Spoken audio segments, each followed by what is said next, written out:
chimwe chihit Mount Zion music. Dance Alfada Tman Ndichayi kwirandeke Iyoyo Ndichenzi pakayembe Izoto Yangu inguri ekisheni sameri jekiseni Kubaya zima jekiseni Zineni fekisheni Yangu inguri ekisheni Kutange fekisheni Kubaya zima jekiseni Zineni fekisheni Heli monazi ndajambira pa Ndageza ndachena ndapinda maround Pachigayi ndalinka uptown Ndabuta ma sales ndavura account Ndajoka from south of Samora Maboda pazimex ndaisa pakona Ndaspina ndadabla ndahoda Ndamwaya mu street ndapoketa ngoda End of day ndakava zvipande Zvirizei vanoda ndisatye Ndichayikwira ndege iyoyo Ndichenzipakayembe idzodzo Yangu inguri ekisheni sameri jekiseni Kubaya zvima jekiseni Zineni fekisheni Yangu inguri ekisheni Kutange fekisheni Kubaya zvima jekiseni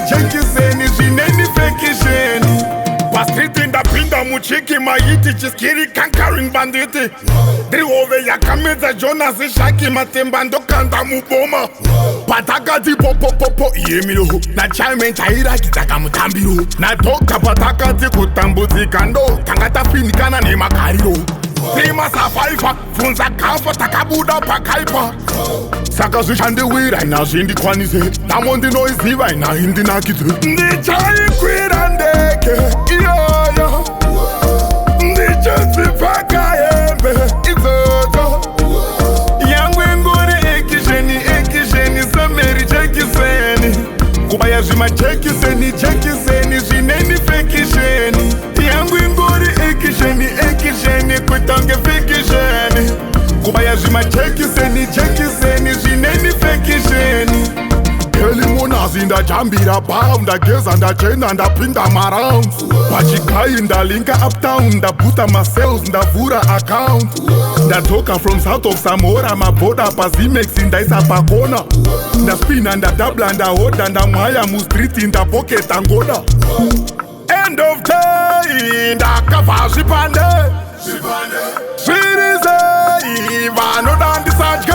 Ndichayikwira ndeke iyoyo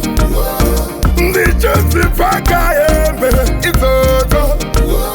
Yangu inguri ekisheni sameri jekiseni Kubaya zvima jekiseni Zineni fekisheni Yangu inguri ekisheni Kutange fekisheni